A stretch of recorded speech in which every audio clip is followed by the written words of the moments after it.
दोस्तों, कभी तो आपके दिमाग में एक ख्याल जरूर आया होगा कि दिन रात कैसे होते हैं। आखिर दिन के बाद रात और रात के बाद दिन कैसे होते हैं, जबकि 2 या 3 दिन के बाद एक रात क्यों नहीं आती है।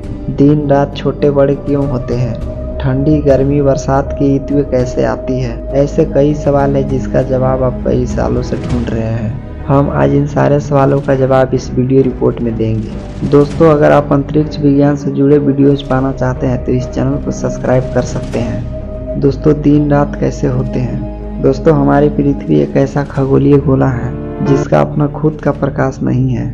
हमारी पृथ्वी गोल है, यह अपनी धुरी पर लगातार घूम रही है। अपनी धुरी के साथ साथ यह सूर्य का भी चक्कर लगा रही है। दोस्तों, हमें देखने में लगता है कि सूर्य पृथ्वी का चक्कर लगा रहा है जब सूर्य दिन में हमारे ऊपर से गुजरता है, लेकिन वास्तव में ऐसा नहीं है।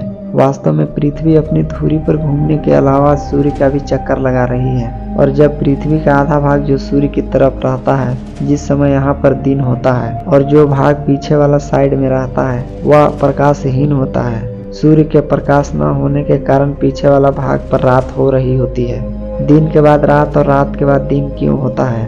दोस्तों, हमारी पृथ्वी लड्डू की भांति अपनी धुरी पर घूमती है, जिसे हम पृथ्वी का परिभ्रमण कहते हैं। पृथ्वी को एक बार परिभ्रमण करने में लगभग 24 घंटे का समय लगता है, जिसमें आधा समय तो पृथ्वी का कोई भी भाग सूर्य के सामने से होकर गुजरता है, जिस कारण सूर्य की लाइट उस भाग पर पड़ती है, जिस कारण यहाँ पर दिन होता है। और पृथ्वी के आधा भाग जो सूर्य के पीछे के साइड में रह जाता है, वह भाग अंधेरे में रहने के कारण यहाँ पर रात होती है, जो अभी आप इस वीडियो में स्पष्ट रूप से देख सकते हैं।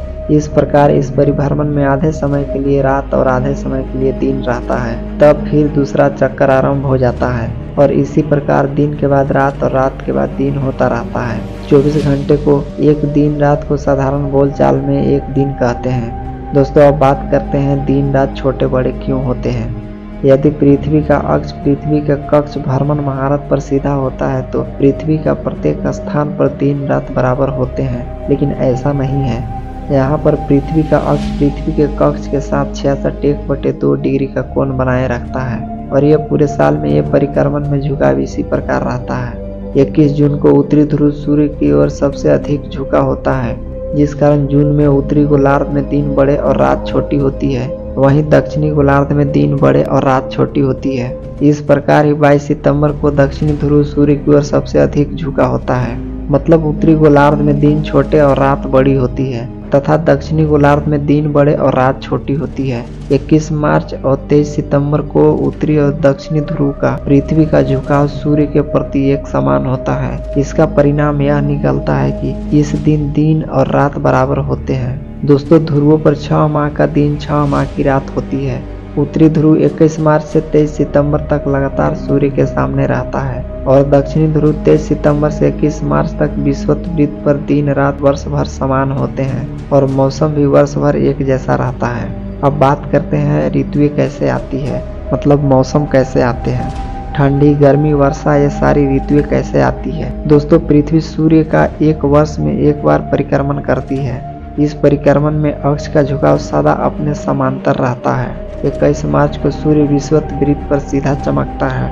21 जून को 23.1/2 डिग्री पर कर्क वक्र पर सीधा चमकता है। 23 सितंबर को विषुवत वृत्त पर सूर्य की किरणें लंबवत चमकता है, और 22 सितंबर को 23.1/2 डिग्री दक्षिणी में मकर वक्र पर। दोस्तों, इसका परिणाम यह निकलता है कि उत्तरी गोलार्ध में मार्च में बसंत ऋतु, जून में ग्रीष्म ऋतु, सितंबर में शरद ऋतु और दिसंबर में शीत ऋतु होती है।